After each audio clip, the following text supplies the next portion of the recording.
Sejam bem-vindos a mais um Talk Têxtil, o penúltimo Talk Têxtil gravado sobre a temática NRF, só que dessa vez aqui do nosso estúdio em Jaraguá do Sul.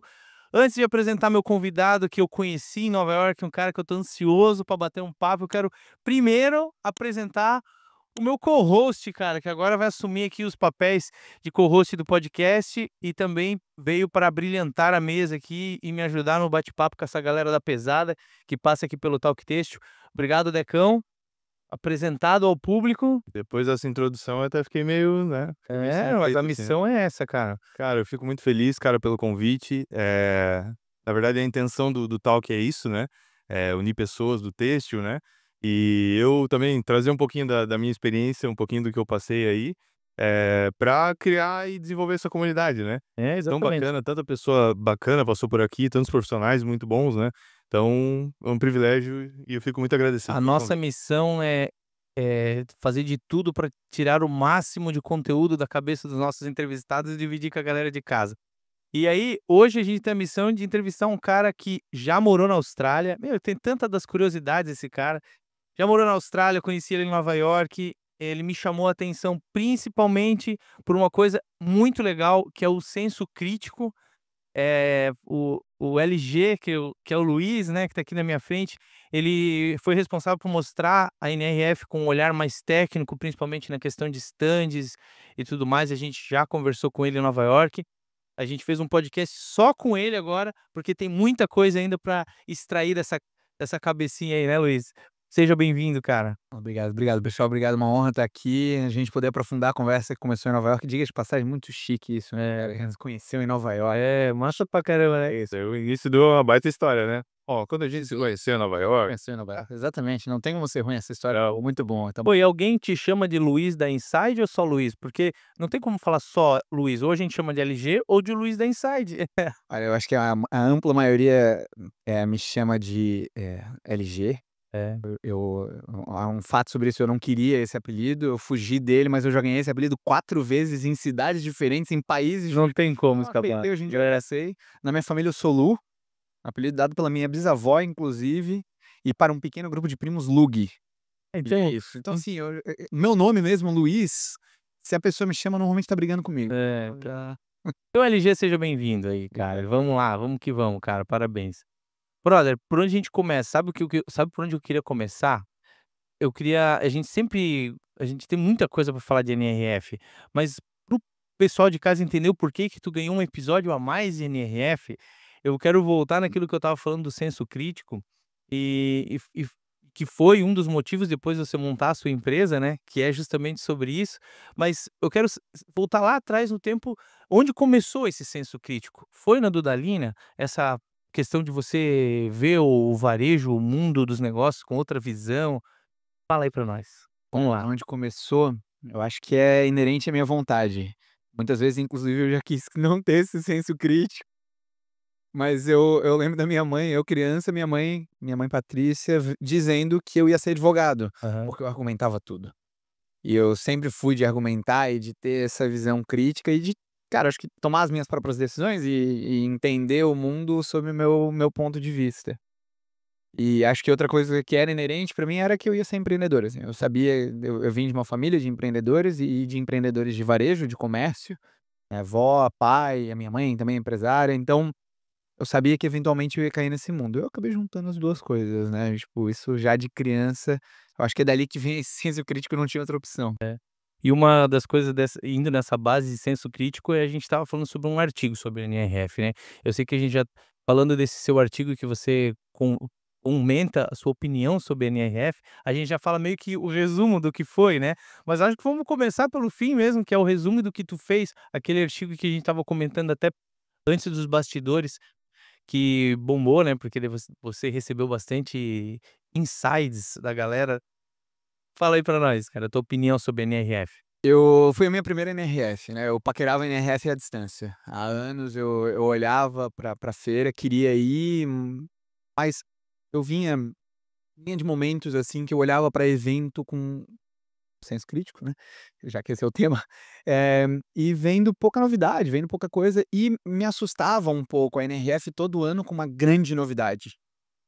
Dava nem tempo de fazer a outra, né. Cara, eu participei de eventos aí, não na NRF, mas eu participei de eventos de varejo que eu olhava para o lado e era assim, palestra de metaverso, com um monte de empresário, que eu olhava e dizia assim: "Cara, pô, tem tanta gente aqui que não tem CRM bem resolvido, por que que a gente tá vendo sobre metaverso?" E não é desmerecer o metaverso, pelo amor de Deus, quem sou eu? Não quero desmerecer nada, eu só me chamava a atenção esse movimento, era um movimento que eu nunca critiquei, mas me chamava a atenção. Então eu fui pra NRF esse ano, eu brinco, eu fui com as expectativas baixíssimas quanto à tecnologia, e elas, graças a Deus, foram devidamente correspondidas, assim. Uhum.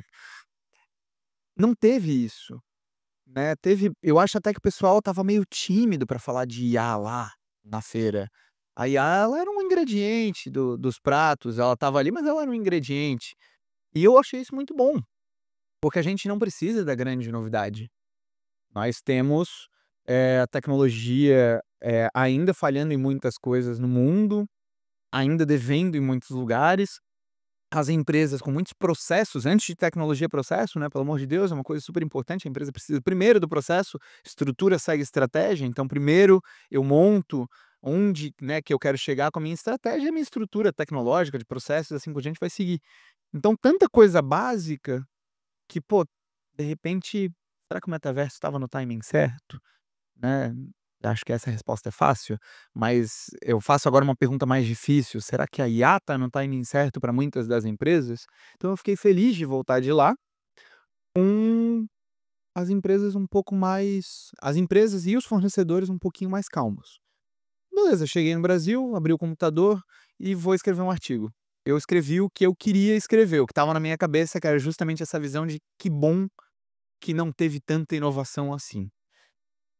Porém, eu tô com medo, é porque é uma verdade impopular. Se for uma verdade minha, é uma verdade impopular, dado tudo que eu vi da NRF. Então eu tinha muito medo de escrever esse artigo, publiquei, e ele foi muito bem recebido.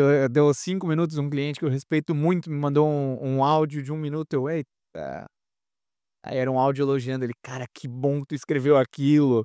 Eu estava com medo de ser o único com essa opinião, que bom". E cara, foi um artigo que deu um bom respaldo, assim, eu fiquei. Cara, eu chamo isso de respiro, né, é um bom que a gente o varejo, a indústria e todo mundo, cara, tem um tempo de respirar e assimilar também tudo que está sendo imposto para nós, né, porque IA não é mais uma tipo: "Ó, tem IA aí, se quiser usar", a gente está quase que sendo imposto, "Não, tu tem que usar". Então, dá um respiro até pra gente ter um pouco de aprendizado disso aí, né, Cara, o tempo inteiro, migrar pra isso. a gente vê palestra assim, ó, tipo: "A IA, vocês têm que usar a IA". Eu olhava assim: "Não, não, você não tem". É engraçado, né, toda nova tecnologia sempre existem pelo menos 2 perfis de público, né. Sempre existe o early adopter, que é tipo assim, saiu a ferramenta, o cara voa, o cara já voa entender aquilo, entender e usar, enfim. E existe aquelas pessoas que são um pouco céticas, que é a grande maioria, né, que: "Legal, beleza, surgiu essa tecnologia, mas eu não preciso usar ela agora". Ou eu posso usar ela de uma maneira que eu não preciso devorar ela para usar ela na totalidade, sabe. E muita gente, tá criando um conceito de early adopter para muita coisa, né, ao invés de Impondo o conceito de early adopter. isso, é, tipo, pô, você pode deixar algo amadurecer, a tecnologia ela precisa amadurecer, as pessoas precisam amadurecer, né, pra conseguir tornar aquela tecnologia, aplicável, né. Até um termo que vocês usaram lá, né, da Aqui, ó. aplicabilidade, nós temos o cara É o que termo da LG. aqui, né. Eu acho que é isso um pouco, né, porque aplicabilidade não tem a ver com a tecnologia, tem a ver com as pessoas. E eu acho que essa é uma inversão de valor que eu vejo um pouco, né, tipo assim, eu vejo que a tecnologia tem um valor e aí acho que aqui um disclaimer super importante. Eu acho a IA uma transformação social, acho uma tecnologia absurdamente revolucionária, eu só não gosto de como ela é vendida, barra imposta muitas vezes E pelas usada também, empresas. né, e usada. Eu acho assim, quando tá sendo usado, eu tô feliz. Eu acho até que o usado eu já tô feliz, mas o ponto é, eu fiz essa analogia na nossa outra conversa, né, a tecnologia ela é uma ponte, ela não é o fim. Ela não é onde você vai chegar. Você quer chegar, em vender mais, em melhorar a eficiência operacional? Você quer chegar onde? Perfeito. O caminho para chegar até lá, ele é uma ponte que é a tecnologia. Essa ponte, ela pode ser feita de algoritmo, de código, de várias coisas e de IA. Gente, ela é só a maneira de construir a ponte. Então, de vez em quando eu vejo empresários que estão ouvindo isso e de repente assim: "Ah, você tem que usar a IA". Aí o cara vai correr para o dia seguinte para usar a IA, sendo que tipo: "Não, espera aí, onde? No quê? Como? Calma. Vamos respirar, vamos ter esse Vamos respiro". aprender a engatinhar, depois andar, depois correr, né. Isso, e tá tudo bem. Agora, isso não quer dizer que o empresário não tem que estar atento para as transformações que a tecnologia pode promover no negócio dele. Sobre, tecnologia do por exemplo, a gente está falando de têxtil, tecnologia têxtil que está sendo disponibilizada no mercado, tecnologia de logística que pode ser um baita diferencial que vai fazer ele reduzir o custo dele e vai fazer ele vender muito mais. E se o concorrente fizer então eu acho que isso sim, ele tem que estar ligado o tempo inteiro, mas você tem que usar não, você não tem que nada. Respira, entende o seu processo, entende um pouquinho de como a tecnologia é utilizada e vê se ela se adequa a ti. Não se adequa, um abraço, passa bem. Então não tem que nada, Não assim, tem que não nada. tem que nada, mas assim, isso não quer dizer que não é para usar. A gente usa IA na Inside Uhum. bastante, inclusive, estamos inclusive ofertando produtos com IA, mas a minha única bronca não é eu não sou contra, é só tipo, não tem que. Tem muito produto que a gente acha que é IA e nem é IA também, né. Perfeito, É. isso. É. E isso só prova como de vez em quando a IA não é importante. É verdade. Porque tu não sabe, a pessoa já sabe avaliar, pô. É, exatamente. Oi, e assim, antes da gente eu tenho algumas perguntas inclusive sobre a tua empresa que agora tu deixou ganchos pra gente perguntar, mas eu vou perguntar mais pra frente.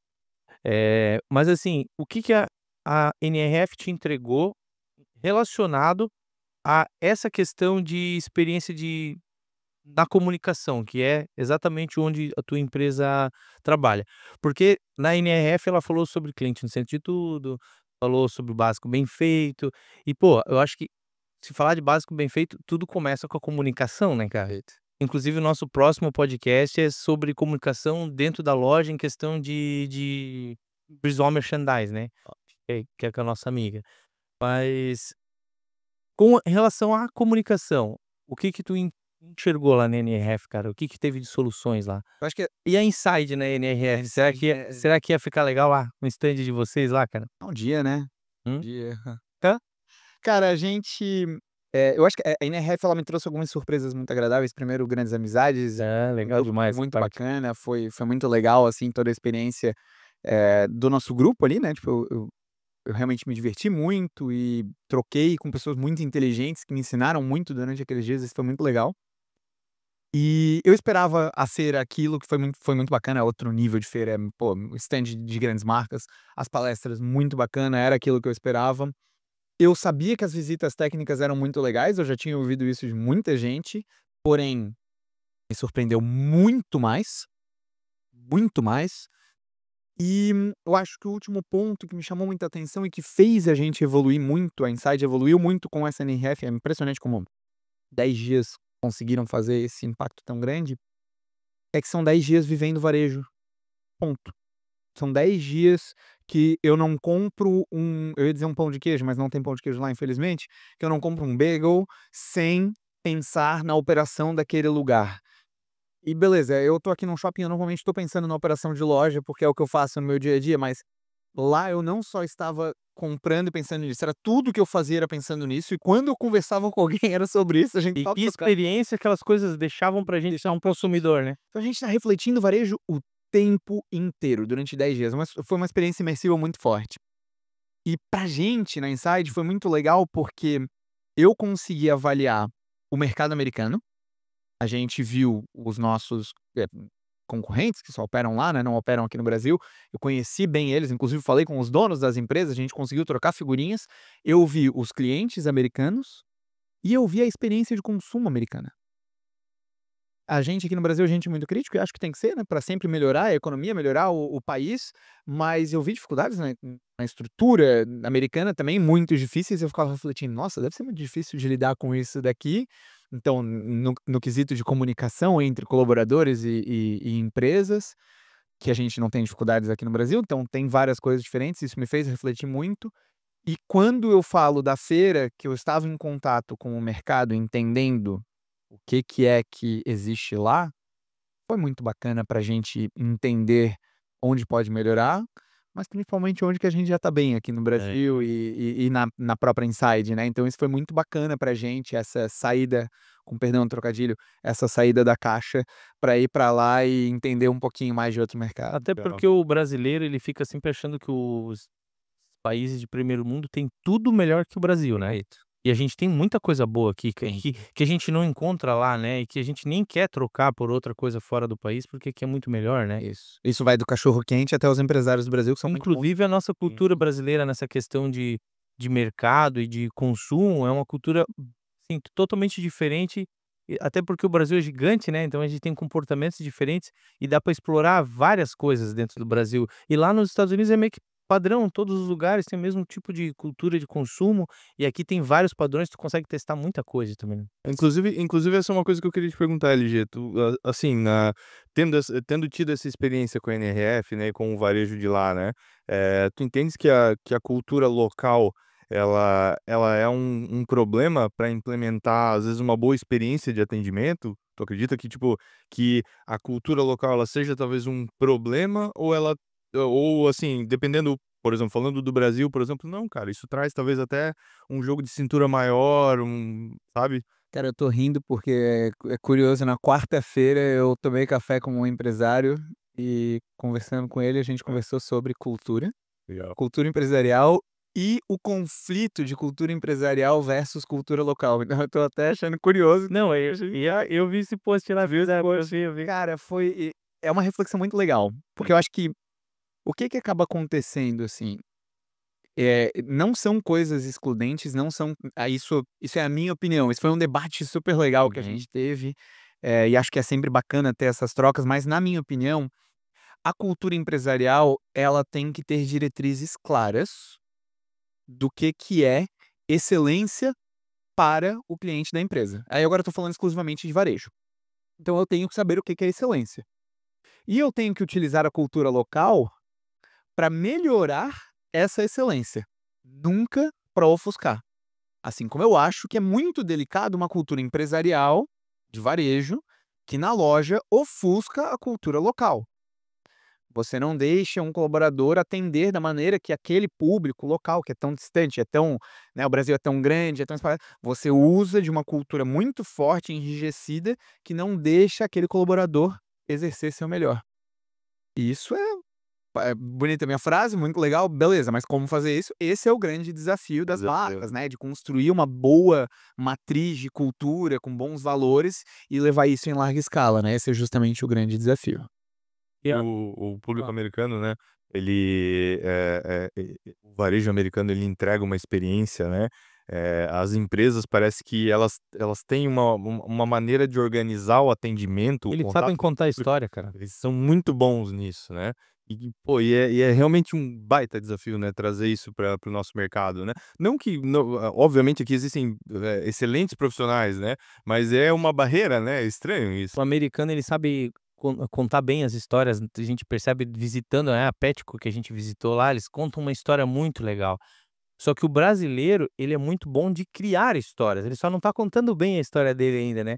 Mas isso a gente resolve um pouco também com as ferramentas que a Insight criou, né, até pela comunicação, a gente precisa alinhar as comunicações entre o varejo para que quem usa do varejo, que é a balconista, que é a gerente de loja, ela poder entender essa história e contar ela, replicar ela principalmente, né. Cara, eu acho que é exatamente isso, nenhuma linha a mais, assim, que a Inside faz, né, eu vou até aproveitar e contar um pouquinho, assim, eu Vamos pra parte do merchan. merchan agora, Não, mas é que a tua empresa tem a ver com a NRF, né, que é o cliente no centro de tudo, experiência, tem tudo a ver com a Insight. eu acho que, assim, a Insight nasceu porque eu comentei, meu pai é empresário, minha avó também, eu cresci em balcão de loja, eu sempre gostei de economia real, eu gosto muito desse termo, economia real, que é o quê? Eu entro, eu tenho essa caneca pra te vender, tu me dá a caneca, eu te dou meu dinheiro, todo mundo sai feliz, se tu me atendeu bem, eu volto depois. É tão simples quanto isso. Economia real. E E tanto o que cliente só é cliente quando compra a segunda vez, né. quando funciona A primeira vez ainda não é cliente. inclusive depois da primeira ele pode ser só detrator, né, ele pode ser só um crítico, então, eu acho que eu sempre gostei muito disso, sem perceber que eu gostava. E eu fui trabalhar numa empresa, trabalhei na Dudalina, e a Dudalina, ela tinha muito essa coisa de economia real, um apreço pelo produto, pelo atendimento, pelo encantamento. E eu estive a minha carreira inteira, até então, imerso em empresas e em culturas de encantamento sem perceber. E eu acho que a sacada da Inside vem justamente do momento que eu percebo que a empresa do meu pai, com 3 lojas, 4, 5 lojas em Florianópolis, e eu falo, né, meu pai é comerciante, ele é um cara que ele é muito focado em aqui, tete a tete, melhorar seu vendedor, etc. E aí quando eu chego numa Dudalina com 120 lojas e posteriormente Restock com 400 e poucas, se não me engano, era o número de operações quando a gente fundiu, Não só em um país, né, não só em um país, a gente estava falando de regionalismos, né, dentro do Brasil, imagina quando vai para fora. É. Eh, Eram empresas que tinham as mesmas dificuldades. Dificuldades de comunicação, dificuldades de escalar treinamento, né, na Dudalina eu sempre faço esse paralelo, a Dudalina, os meus amigos diziam: "É uma camisa cara", eu disse: "Não, não é uma camisa cara". Se tu comparar ela com uma marca popular de entrada, que a camisa é R$ 120, na época custava 400, sim, tu vais achar cara. Mas ela não é essa camisa. Ela é comparada com uma camisa de alta costura que, cara, beleza, ela não é a mesma marca dessa de alta costura, mas ela tem a mesma qualidade, então ela é barata, ela é metade do preço. Mas como que eu escalo isso? Como que eu levo isso para vários vendedores? E aí Quando a eu marca é premium é pior ainda, né. é muito mais difícil de, eu acho até assim, é difícil de posicionar, mas é mais difícil de manter posicionado, né, tipo, como que eu mantenho posicionado com turnover, com colaboradores que entram e saem o tempo inteiro, com falta de engajamento dentro das lojas? Isso é uma Ter baita um padrão de dificuldade. qualidade, assim. Manter padrão de qualidade, e aí as marcas acabam cuidando muito de produto, mas a loja em si, ela posiciona muito, né, a experiência, isso a gente viu muito na NRF, a experiência posiciona Em Nova York em também. Nova York, então, você precisa da loja para posicionar. Quantas e quantas marcas a gente vê começando a varejar e o posicionamento ele dá uma guinada absurda. O começar a varejar, eu tangibilizei a minha marca, eu levei para dentro do PDV, eu botei ela aqui, ó, ela existe, eu tô vendo ela de uma maneira muito viva. E isso é varejar, a gente traz essa experiência, a gente posiciona a marca, a gente trabalha essa experiência do cliente por tudo dentro da loja. Então, quando eu saí da Dudalina para trabalhar, fazer MBA fora do Brasil, e aí eu comecei a trabalhar com tecnologia. E eu trabalhei com tecnologia muito disruptiva para varejo. A gente trabalhava com imagens 3D em larga escala. Cara, era mega disruptivo o conceito, a tecnologia envolvida e assim por diante. E aí eu, cara, vamos fundar a empresa. E aí eu fundei a Inside e todo mundo me dizia assim: "Pô, mas tens que pensar fora da caixa, tecnologia, disruptivo, tarará, tarará". Eu assim: "Irmão, tinha uma coisa em comum com Dudalina, Restock e a empresa do meu pai, é tipo o vendedor, a dificuldade é fazer ele saber posicionar, ele saber, então, por que que eu vou pra fora da caixa? Eu tô cheio de problema aqui dentro da caixa, então vamos pra cá". E a Insight nasceu nesse contexto de tipo, cara, vamos olhar para aqueles problemas que são tradicionais, antigos e que continuam sem estar sendo endereçados, porque tá muito mais sexy trabalhar com e-commerce agora. Então deixa o sexy de lado. Vamos trabalhar com aquilo que, tipo, é problema antigo e bora. E aí a Insight nasceu nesse contexto de conectar uma marca com seu vendedor e fazer ele entregar a excelência operacional. Porque é muito legal eu desenhar todo um fluxo de experiência em loja, mas hoje, isso é benchmarking real, apenas 33% do que uma marca desenha chega para o consumidor final. O resto vira ruído. Então eu tenho um departamento de marketing, tá desenhando uma campanha com posicionamento e, cara, 60 e poucos por cento do que ele Quanto custa desenhou. esse ruído, né. Quanto custa isso? É dinheiro jogado fora, gente. Porque daí até eu estava comentando num podcast, nem sei qual deles que eu comentei isso, mas quando uma estilista começa a desenhar uma coleção, ela vai lá, pesquisa, vai pra não sei aonde pesquisar, daí ela cria um tema flores do não sei da onde. Aí ela desenha, passa toda uma história pro vendedor, o vendedor passa pro lojista, o lojista tem que passar pra vendedora, e a vendedora contar para o seu cliente. Cara, quando eu vi no telefone sem fio, quando a história chega, né, no consumidor final. Quando chega, é ruído. No É fundo, é ruído, ruído. cara. Então esse desafio, ele virou a nossa missão, né, melhorar a experiência do cliente através dos colaboradores que estão lá na ponta, que é o pessoal que nos Estados Unidos eles chamam de deskless force ou frontline teams, então as equipes fora do escritório ou as equipes de frente de loja, e que no Brasil a gente popularmente chama de barriga no balcão, que eu acho sensacional. Então a barriga no balcão é o nosso core, é o que a gente gosta de fazer na Inside, a gente faz isso através de 3 produtos, um produto de comunicação de equipes, comunicação pura, afinal se é a base de tudo, eu preciso comunicar. Um produto de monitoramento, então eu preciso ver se foi executada alguma tarefa em loja, e um produto de treinamento, a gente tem, modéstia à parte, falo isso, porque eu tenho muito orgulho do trabalho da nossa equipe, a gente tem hoje um dos melhores, se não o melhor EAD para varejo no Brasil. Ferramenta completa para treinar e manter treinado os colaboradores em loja. E não adianta disponibilizar um treinamento se você não tiver um controle de como foi aquele treinamento e ter métricas para isso, né. Perfeito. E hoje também, cara, vou te falar a verdade, tem tanta coisa legal pra gente aprender na internet, só que, muito mais legal ainda é aprender gamificado, com um jogo, com brincadeira, com um negócio gostoso, né, cara, que é o que vocês meio que se propõem a resolver, né. Tem métricas, assim, que você usa, né, gamificação, né, Tem bastante. Cara, vamos lá. Eu lembro que tive uma conversa, tive várias conversas sobre isso, muita gente me perguntando sobre geração Z. "Ah, é uma geração desengajada, não sei o quê". Olha, assim, também acho. E daí? O que que tu vai fazer com isso? Vai querer mudar eles? É isso? Porque olha só, o que que a gente tá vendo? Todo mundo consome Netflix, todo mundo, inclusive o pessoal que não é geração Z, o pessoal mais velho, consome Netflix, consome Instagram, tem prazer de chegar no sofá de casa, abrir o seu celular e ficar scrollando ali no Instagram. Gosta de fazer isso. Mas aí chega na marca e vou enviar agora um comunicado para os meus vendedores. E escreve uma circular de não sei quantas páginas, com uma linguagem formal e. É sério? É sério isso? Tu esperas que a pessoa queira ler, tu queres engajamento dela, mas se tu transformar tudo que tu tens de comunicado em um livro, tu não irias ler. O gestor não iria ler. Por que que ele espera que o colaborador lá na ponta vai querer ler, vai engajar com isso? Então essa é uma coisa que a gente endereça muito na Inside. O nosso aplicativo ele é gamificado e gamificação é uma coisa que a gente trata muito bem dentro da Inside, que são a gente usa o Octalysis, que é um framework desenvolvido por um cara genial. Eu não vou saber pronunciar o nome dele, é Yuka Show, uma coisa assim. É muito bom esse framework, indico para todo mundo. E a gamificação não é só dar selinho, medalha e prêmiozinho, assim. Tipo, gamificar tem vários atributos, ele usa 8 atributos, inclusive. É uma metodologia bem robusta. E por exemplo, hoje os nossos comunicados, eles são enviados num feed de notícias iguais ao do Instagram.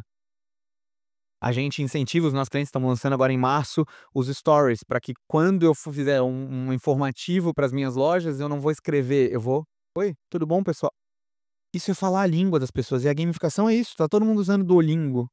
Então a gente pegou e olhou assim: "Cara, como é que é essa esse mesmo gamificação do esquema. Duolingo? Vamos fazer algo nessa linha, falar a língua de quem tá lá, pô. São pessoas, não é robô, a gente precisa criar uma boa experiência para esse colaborador, se a gente quer que ele crie uma boa experiência para o consumidor final". Tu deve ter estudado muito sobre comunicação para criar todo esse o conceito da Inside, né? Desde o que é comunicação, quantos tipos de comunicação tem, daí o que que tu encontrou então quando em relação à comunicação aí, quando você começou esses estudos? Eu acho que primeiro eu encontrei uma coisa muito, pra mim não faz muito sentido, assim. Eh, eu acho que tem alguns deslocamentos. Então o primeiro deles é como é que a gente se comunica no mundo real. Tu queres me chamar pra participar do podcast, tu vais me mandar uma mensagem, beleza. Então, tu me manda uma mensagem pra mim, né. Vai faz sentido tu mandar essa mensagem pra outra pessoa? Faz sentido tu mandar essa mensagem pra ninguém e esperar que eu vá ler essa mensagem? Mas muita marca se comunica assim. Pega uma plataforma que tá disponibilizada pra qualquer pessoa ler, bota lá uma mensagem que teoricamente é importante, afinal se foi escrita essa mensagem ela é importante, e torce pra que a pessoa certa leia. Uhum. Então, isso pra mim já é muito, não faz sentido. E a outra coisa é que só existe um formato de mensagem pra muitas marcas. Então isso foram coisas que a gente foi observando, né, esse modelo de disponibilização era uma coisa que a gente não entendia, né, não parecia fazer sentido como o correto, e a outra coisa era a questão de que todo mundo utiliza um único formato para se comunicar, que é o que a gente chama de comunicação desestruturada. O que que é comunicação desestruturada? Mensagem no WhatsApp, e-mail, eu envio sem estrutura, eu não tenho uma agenda, eu envio a hora que eu quero, a pessoa vai responder da maneira como quiser, não tem uma estrutura daquilo. Esse é um tipo de mensagem que é mais difícil de você medir resultado, é uma comunicação mais difícil de medir resultado. É necessária, é extremamente necessária, mas é uma comunicação mais difícil de medir resultado. Enquanto isso, a gente mede na Inside e a gente entende como 7 tipos de informação que uma rede de negócios, né, seja ela uma rede de roupa, uma rede de alimentação, possui no seu dia a dia. Quais são eles? A desestruturada é uma delas. A informação é outra. Amanhã, tal coisa vai mudar na sua loja. A de engajamento parabéns, é seu aniversário, parabéns, você bateu a meta. O manual é outra, um documento que eu disponibilizo e você só acessa quando precisa. O curso é outra. A tarefa é outra, eu quero uma comprovação. Eu quero ver se você fez uma vitrine, se ela ficou perfeita, eu quero aprovar isso. E por fim, a solicitação, que é o vetor contrário, é quando a loja pede alguma coisa. Então são 7 tipos que normalmente possuem personas diferentes, que possuem maneiras de medir resultados de maneira diferente, que possuem principalmente um formato diferente. E tem marca treinando via WhatsApp. Tem marca disponibilizando manual via WhatsApp. E que o WhatsApp é uma distração, né, porque ali no meio da informação tem um monte de outras distrações e a pessoa não tá focada, né. Exatamente. E aí, assim, o que a gente vê, as marcas mais evoluídas no Brasil, elas estavam indo para esse modelo que eu comentei da disponibilização. Só que eu tô botando isso tudo em um lugar e eu torço para a pessoa certa estar vendo aquilo dali. A gente entende que não, que tem que ser uma granularidade total, ou seja, João vai receber curso de João, Maria vai receber comunicado de Maria, e eu acompanho os KPIs de maneiras diferentes, com personas diferentes e assim por diante. Isso é o modelo americano. É um modelo que a gente vê lá fora muito amadurecido e é o que a gente está trazendo para o Brasil, esse modelo de desenvolvimento de varejo através das pessoas, da experiência através das pessoas e não através dessa entidade que é a loja. Não, a loja não faz nada, as pessoas que estão dentro dela que fazem e nós somos o agente para isso, né? Que problemas tu já pegou numa empresa antes de Inside e depois de Inside? Legal. Cara, bom, tem vários, né? No final das contas, essa proposta de valor nossa de multiprodutos, né? Eu vou ter clientes que vão trabalhar só visão de vitrine, de frente de loja, de exposição de produtos, de rotinas operacionais. E aí a gente acaba vendo um delta muito legal de lojas bagunçadas antes, lojas organizadas depois. E só o medir já é muita coisa, né? Só o Pô, que tá bagunçado já Só é uma ótimo. pergunta, mas assim, eu vou lá, eu usuário da Inside, eu faço uma foto da vitrine antes e depois? É assim? Você, como colaborador responsável pela vitrine, vai receber um guia de montagem, vai montar igual, vai tirar uma foto. A equipe que é responsável por montar essas vitrines do back-office, né, do Uhum. escritório, vai ver, vai aprovar, vai rejeitar, possuem réguas de qualidade para isso. Legal, cara. Na Inside, nós temos um setor que faz esse tipo de aprovação, se for o caso, terceirizado também. Eventualmente, nosso cliente não tem mão para fazer isso, a gente pode fazer também. Então, esse é um dos Pô, eu efeitos. estava no Louis Vuitton, eu vi uns caras fazendo foto aleatória, assim, É tipo, do isso. ar-condicionado, de um monte de itens, assim, que eu falei: "Por que que esse cara tá fazendo isso? Foto do Sim. ar-condicionado, cara?" Tipo assim, sabe. A gente tem um delta É muito isso que legal. tu Não, é resolve? isso que a gente resolve nessa frente de monitoramento, além, Massa. obviamente, né, de empoderar as equipes de campo, o supervisor, possui checklist, conferência, tudo isso numa plataforma integrada, é super legal, mas na comunicação, eu acho que a gente vê um fruto muito bacana que é o engajamento. Eh, parece comunicação ela tem um fim meio informativo, assim, uma coisa meio mas não, comunicar muitas vezes é engajar. A gente reclama muito com os nossos colaboradores, tem turnover e beleza, isso é uma baita de uma dor, mas no final das contas, eles precisam se sentir fazendo parte de algo. E se o turnover é grande, significa que muitas vezes o gerente roda muito, muitas vezes o franqueado não está dentro da loja, se é que tem franqueado, se não é uma loja própria. Então aquele colaborador está sempre sozinho, não fazendo parte de nada. E uma maneira de você engajá-lo é justamente comunicar. É dizer, cara, abrimos uma nova loja, olha só que legal. Olha que bacana essa marca que você faz parte. Né? Conte isso para os seus familiares e trabalhar essa comunicação muitas vezes é uma fonte de engajamento. Eu acho que essa organização que vocês aplicam, eu acho que, eu acredito que isso também deve ter uma grande influência na cultura, né. Perfeito? Porque de novo, né, tá lá o vendedor sozinho, né, e aí de repente ele começa a receber essas informações e tipo, e tudo que ele precisava era se entender o ambiente onde ele tá inserido, E se sentir né. parte Se também. sentir parte. É. E muito interessante o negócio da cultura, porque não é cultura nem antes, então não existe tecnologia antes de ter a cultura, Sim.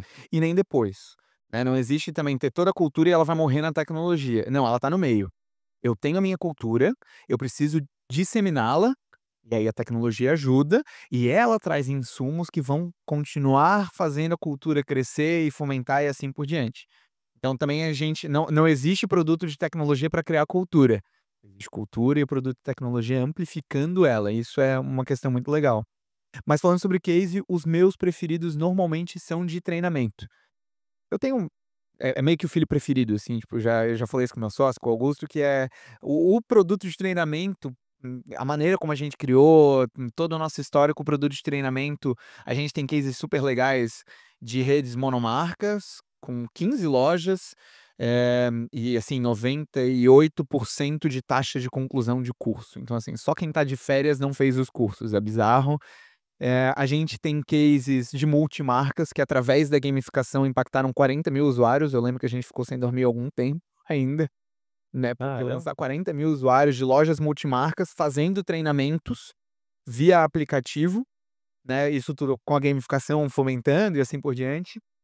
E tem um case que é muito querido pra mim, que é de uma rede de 350 lojas, que são todas franquias, e que ela utilizava a gente para fazer os treinamentos, utiliza a gente, né, para fazer os treinamentos de vendas. E por que que eu gosto muito desse case? Porque ele é um case de autoconsciência. O varejista olhou, ele sabia que ele tinha muito SKU em loja, e aí tinha aquela ânsia, normalmente o varejista ele tem essa ânsia de ser perfeito, né, eu quero que tu tenhas todo o meu treinamento. Mas se tu tens 1000 SKUs, irmão, tu não vais conseguir treinar, não vai, esquece. É humanamente impossível. Então esse varejista ele olhou e disse: "Eu não vou. Eu vou manter treinado. Eu vou toda semana mandar um treinamento de 3 minutos e meio, pego ali uma provinha, vejo quem ranqueou melhor, eu vou dar um prêmiozinho para os melhores". E cara, engajamento altíssimo, um delta de venda dos produtos que são treinados. Então esse case, ele é um case que eu adoro, um case que a gente viu nascer, assim, tipo, e de novo, não é sobre a plataforma, é sobre o processo, é sobre a cultura de treinamento, é sobre você querer ter o seu cliente bem treinado. A plataforma é a estrutura segue estratégia. Essa é uma estratégia muito bem desenhada e eu sou fã desse case. E que o crescimento tem que ter ferramenta, né, Tem cara? que ter. Imagina 300 lojas, né, vamos dizer assim, espalhado no Brasil, como é que tu vai, cara, Exatamente. é um negócio Um gigante. parênteses, 350 hoje, quando eles começaram conosco eram 220. Então, Então, tipo, é justamente isso, escalar a qualidade. É e difícil escalar a é qualidade. caro não ter uma cultura bem estabelecida, né, porque, eu tinha um cliente, cara, da minha empresa, que ele também tem mais de 60 lojas, não acho que não conhece a Inside ainda, porque senão ele já tinha resolvido esse problema, eu vou te apresentar ele depois, mas ele comentando assim: "Cara, eu fui fazer uma visita surpresa nas minhas lojas", ele tá em expansão ainda, é rumo a 100 lojas. E ele falou assim: "Cara, eu cheguei numa loja, estava tocando samba, na outra rock, na outra evangélica, música mais cristã, a outra", tipo assim, até na música estava fora de padrão. Ele sentiu a necessidade, ele viu que cada loja já tinha uma cultura empregada, e era uma cultura muito mais a gerência do que realmente a loja dele, né. Então, é realmente um baita de um problema, e mesmo ele com os grupos de WhatsApp que ele tinha, com todo mundo no mesmo grupo, cada loja escolhia a música que ia tocar e que banda, né, Mas é então isso, cara, eu vou comunicar isso por grupo de WhatsApp, é. aí eu esqueço de mandar pra um grupo, pronto, aquele grupo já ficou de fora. Ou eu mando para o grupo, mas o gerente naquele momento estava de folga. Quando ele volta pra abrir o grupo de WhatsApp, essa mensagem tá lá em cima. Já era. Já era, se perdeu. Ou melhor, eu mando a playlist num link e aí no outro dia eu perdi o celular, eu perdi todos os dados. Ou pior, a pessoa se demitiu ou foi demitida e leva embora esse grupo. Cara, não foi feito pra isso. O WhatsApp é a melhor ferramenta que existe hoje no mundo pra comunicação, é a mais popular, mas não foi feito pra isso. É, Então, eu até tenho uma frase que por muitas vezes implementando processos e coisas assim, aí eu sempre ficava, às vezes com o cliente, né, ficava naquela questão de: "Não, não, mas isso daí a gente consegue conversar por WhatsApp". Aí eu sempre bati na tecla de: "Cara, o WhatsApp não é ferramenta de trabalho". Eu sei que muita gente usa o WhatsApp como ferramenta de trabalho, né, para sobreviver, para vender os seus produtos, mas na minha visão o WhatsApp ele mais traz ruído do que resolve problemas, né. Então, claro, existem diversas situações em que você não vai conseguir implementar uma plataforma ou outro meio, né, mas se você parar para pensar o ruído que ele causa, versus o que ele resolve, cara, se você realmente parar para analisar, você vai parar de usar o WhatsApp para profissional hoje, sabe, hoje, é muito ruído. e é muito difícil parar de usar o WhatsApp. É um desafio, eu entendo isso, é uma decisão estratégica, tem que ser uma decisão estratégica, não é só uma decisão de estrutura. Claro. Eh, Ele é uma ferramenta muito popular, mas é o que tá se falando. Eu tenho prejuízos com eles que estão ali oculto e todo mundo fecha o olho. Todo mundo finge que não vê, entendeu? Tipo, tem muito cliente dizendo assim: "Não, não, eu não quero celular pessoal dentro da loja", mas o grupo de WhatsApp da loja tá lá. Então o vendedor tá trabalhando no fim de semana, porque ele tá no grupo do WhatsApp. Então s tem E tu coisas. controla um pouco a comunicação, tendo uma ferramenta mais voltada para aquilo que é comunicação, não distração, né. Então isso é bacana. Mas, cara, e aí vamos linkar com NRF, né. Então, a gente fala sobre comunicação como um pilar, um dos pilares para um bom atendimento, né. E a gente viu, grandes empresários lá falando justamente sobre pessoas, né, o como tem diversidades em pessoas, tem e as gerações estão misturadas, né. Então como é bom ter um padrão de comunicação onde todas as gerações entendam a mesma coisa, porque se tu comunica para uma pessoa, ela entende de um jeito, a outra entende de outro. Perfeito. Então, um dos pilares é a comunicação que eu vi lá na NRF. Outro, falar de cliente no centro do tudo é a experiência, e a experiência está também ligada a comunicar a experiência, né. Então, pô, tudo é comunicação se for ver, né. Isso eu acho ele Energia é isso. é a base, né, a comunicação é a base. Eu não vou nem conseguir treinar sem comunicar, por exemplo, né. As marcas querem se comunicar com os clientes, né, da maneira delas. Exatamente, exatamente. Então, e acho que eu gostei muito de ver da NRF esse foco do cliente no centro e o entendimento de que o cliente passa pela equipe de loja. Eu acho que a gente vem de um período muito focado no e-com, no digital, que de uma maneira eu não vou nem criticar isso, que eu acho que é natural esse movimento de acabar esquecendo de que a venda ela ainda passa por pessoas, né, tipo, não é por mal. E a loja tá na moda de A novo, loja né. tá na moda de novo, e daqui a pouco vai deixar de estar na moda, aí Né. depois vai voltar pra estar na moda, Sim. mas ninguém tá vendo se o e-commerce desculpa, se a loja física tá crescendo a venda ou não, ninguém tá, né. Loja física cresce no Brasil a venda acima do PIB, historicamente desde sempre, teve um ano que não, que é um dos anos da pandemia, ponto. É. Então, tipo, cara, tá crescendo, não é só moda, é realidade, a venda passa por pessoas, e eu gostei de ver isso na NRF. Ninguém falando de produto também, né, falando disso, né, de pessoas, Falando de pessoas, problemas assim, de experiência, muito e experiência. nas lojas muito isso, né. Eu vou até contar uma coisa que foi, acho que uma das conversas mais legais, eu não lembro se eu te contei essa foi uma conversa que a gente teve na Louis Vuitton, que pra mim foi a visita mais legal. A pessoa que estava com a gente era um dos responsáveis pelo treinamento, América. Então um cara com uma baita bagagem, e eu puxei ele num canto e comecei a conversar sobre treinamento por motivos óbvios, né, eu queria Quem ama, ver quem como é que é o treinamento dos caras. E referência, né, tipo, tudo que a gente vê dos caras é impecável, a Louis Vuitton, ele tem um entendimento de tudo, de história, de quem são os diretores de marca, ele tem um entendimento quase artístico daquela marca, ele não é aqui, não é processual, é um entendimento muito bacana, assim, de ver o cara falando. E aí eu perguntei como é que funcionavam os treinamentos, e aí ele comentou comigo sobre o treinamento em milestones, que são marcos, né, do colaborador, então em 3 meses você tem que ter atingido isso, e se você não atingiu, a gente vai te oferecer isso de treinamento e tararã, e tararã, ou de vez em quando existem os prêmios, né, com 1 ano de empresa você ganha algo a mais, não é sobre o que você atingiu, é sobre ter 1 ano de empresa. Então eles têm essa jornada do colaborador, que é uma coisa que a gente defende muito na Inside, e eles têm um item que eu achei sensacional, que é o colaborador em determinado marco, se eu não me engano de 3 meses, agora eu não lembro, ele tem que ir para um museu, porque ele vende arte, então ele tem que saber consumir arte. Não é sobre um prêmio, não é sobre um treinamento no museu, não, não, não, ele tem que virar um consumidor de arte, saber não é nem saber falar sobre aquilo, é saber viver aquilo da arte, porque eles vendem a e as lojas É têm. igual quem vende vinho tem que entender de uva, tipo assim. Perfeito. Tipo, é um mesmo ecossistema e ponto. Na Tiffany a gente vê obras de arte, tinha um Basquiat, eu fiquei babando, assim, pô, muito legal, Basquiat, tinham outras obras muito bacanas lá dentro. Então, tipo, eles têm essa questão da arte muito forte. Legal, mas eu não tinha pensado na correlação disso com o vendedor.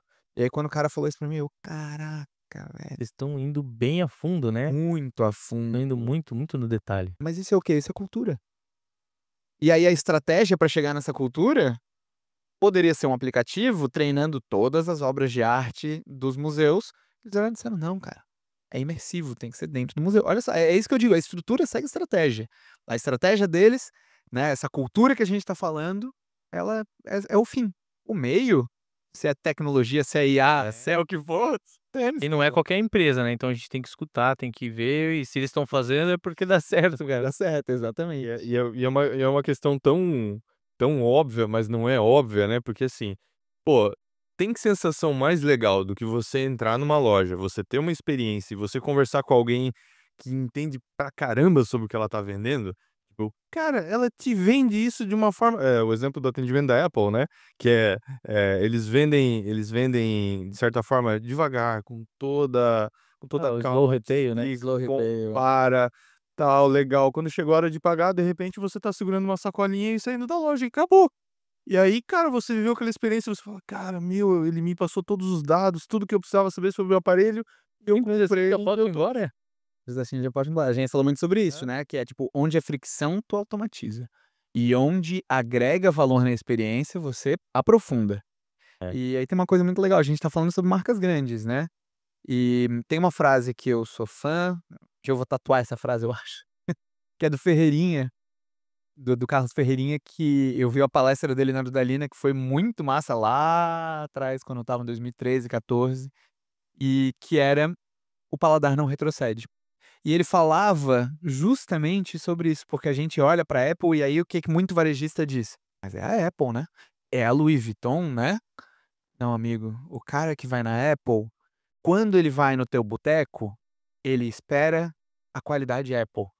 Ele já viveu essa qualidade, o paladar dele tá acostumado com isso, ele vai te comparar com os grandes mesmo.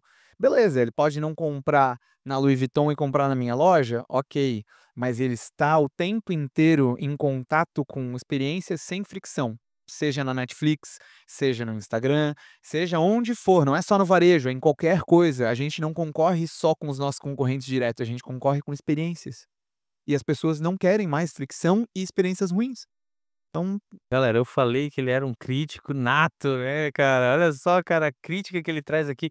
Não, massa demais, cara. Pô, eu acho que tu tem que escrever mais artigos e presentear a gente com mais pensamentos críticos desse. E eu acho que combina mesmo a Inside com você, tá intrínseco isso daí, né? Porque realmente é uma provocação de pra que que eu tenho que pensar fora da caixa? Não, eu não vou pensar fora da caixa, eu tenho que pensar dentro da caixa mesmo. Em alguns momentos aceitar que sim, tem que pensar fora da caixa. Então eu acho muito legal a tua presença aqui nos nossos trabalhos do Talk Têxtil. E Decão, temos mais perguntas para o nosso convidado? Olha, cara, eu preciso aí de, eu acho que um dia, sabe, só pra Absorver, devia ter feito esse podcast fumando um cachimbo, assim, e pensadores, assim, né, cara? Porque é o que ele combina. pra sintetizar filosofia tecnológica. Cara, assim, foi muito enriquecedor, muito, né, muito valioso o que a gente conversou aqui, né. Eu espero que para a audiência também seja tão valioso quanto está sendo para nós aqui trocar essa ideia, né. Esse é o intuito, né, na verdade a gente está aqui para criar e fomentar e fortalecer essa comunidade, né, levar conhecimento para as pessoas. Então não só, usar o conhecimento que é aplicado para Louis Vuitton, para Petco, para outras marcas, mas, cara, você aplicar aí no seu negócio hoje, amanhã, te dar um insight, te dar alguma coisa que faça sentido você aplicar isso para a tua vida e para o teu negócio, né. Então, a gente aqui é muito grato em ter vocês como audiência acompanhando a gente no YouTube, no Spotify, então se você não é inscrito, inscreva-se, ative as notificações, curta, comente, compartilhe com seus amigos, né, interaja com a gente através das redes sociais, porque isso é muito importante pra gente poder utilizar dados aqui, né. Ó, eu falei que eu precisava de um co-host, eu sempre esqueço dessa parte. Mas era isso, pra ajudar a enaltecer o trabalho, que eu até tiro o sarro dele, eu falo: "Cara, você é um comunicador nato, né". Não sou não, Então, cara. a gente tá aí só pra levantar essa comunidade, né, que só um já tá parênteses, tão né, bacana. estrutura segue estratégia, então precisa de um co-host pra fazer essa parte, tá aí cara, é isso aí, pronto, É acabou. isso aí. Não, mas ele passou no teste, o primeiro teste aprovado.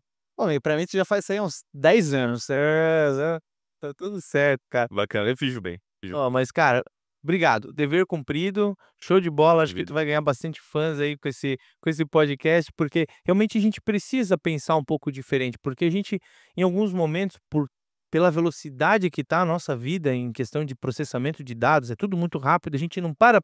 "Opa, mas espera aí, por que que eu tô seguindo esse fluxo? Será que é o fluxo certo?", né, e pensar de uma maneira um pouco mais crítica faz a gente ir num caminho novo, e nesse caminho novo é onde estão as novidades, as transformações globais, e eu acho que é isso que é disso que o mundo precisa, de pessoas que de forma crítica, que pensem de forma crítica e você é uma delas aí. Eu acho que o Brasilzão aí vai ter muita coisa boa vindo dessas pessoas críticas, cara. Parabéns. Tomara, cara. Obrigado. Obrigado mais uma vez por me receber. É um prazerzão contar aqui a minha jornada.